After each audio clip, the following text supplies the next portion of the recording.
सास माँ की रोक टोक का समाधान। चलो तो स्टार्ट करते हैं।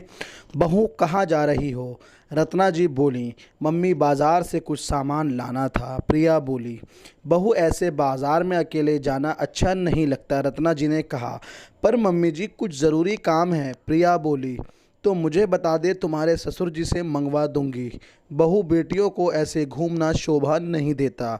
अभी तुम्हारी शादी को दिन ही कितने हुए हैं, कोई क्या बोलेगा? रत्ना जी बोली, मम्मी जी अब हर सामान पापा जी से मंगवा नहीं सकती।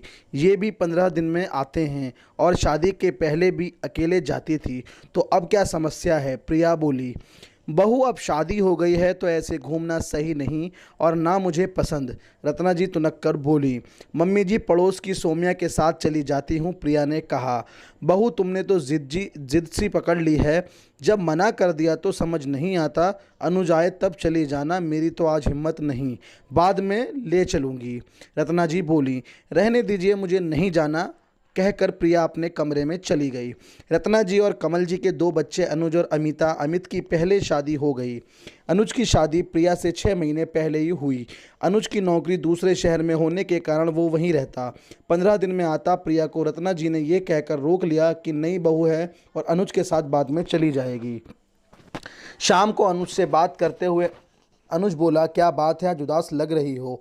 आप यहाँ रहते नहीं, कभी कोई भी सामान की ज़रूरत हो तो मम्मी जी बाहर जाने से मना कर देती हैं। अब आप ही बताओ मैं क्या करूँ? प्रिया बोली, तुम भी किस ज़माने में रहती हो? ऑनलाइन का ज़माना है, ऑर्डर करो और मंगवा लो। अनुज बोला, अरे सही कहा आपने, आपने तो मेरी समस्या का समाधान कर दिया। प्रिया खुश होकर बोली। प्रिया ने अपनी ज़रूरत के सामान बुक करवा दिए। अभी दोपहर में कौन आया होगा? बहू देखना तो कौन है दरवाजे पर? रत्ना जी बोली।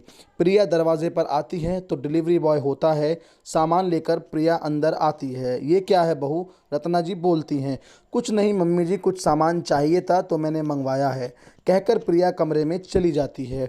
कुछ दिन बाद अनुज घर पर आता है तो रत्ना जी कहती हैं, बेटा बुरा मत मानना, लेकिन बहू तो मनमानी करने लग गई है।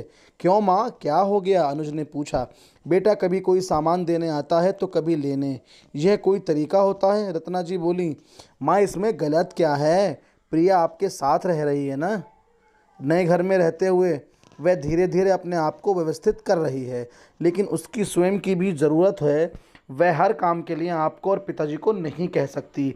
मैं यहाँ रहता नहीं हूँ, तब आप ही बताइए उसने गलत कैसे किया? आपको पसंद नहीं था उसका बाहर जाना तो मैंने ही उसे यह उपाय सुझाया। अनुज बोला, आजकल तो बीवी के आते ही बेटे पहले उनकी सुनते हैं, तो मैं क्या कहूँ? जैसा तुम दोनों को ठीक लगे वैसा ही करो, कहकर रत्ना जी कमरे में चली गईं। सही में अनुज, आपने मेरी बहुत बड़ी समस्या का समाधान कर दिया। अब मैं अपना सामान अपनी पसंद से ले भी सकती हूँ और मम्मी जी की सुननी भी नहीं पड़ेगी। प्रिया मुस्कुराते हुए बोली। दोस्तों, कई परिवारों में ही स्थिति आती है कि पति घर से बाहर रहता है तो पत्नी को अपनी ज़रूरत का सामान लेने के लिए भी दूसरों का मुंह देखना पड़ता है। उसके आने जाने पर रोका टोकी की जाती है। लेकिन आज के समय में ऑनलाइन सुविधा ऐसी हो गई है जिससे हर व्यक्ति घर बैठे ही सामान ले सकता है। आपको ये वीडियो कैसी लगी मुझे कमेंट्स में ज़रूर बताइएगा। Thanks for watching.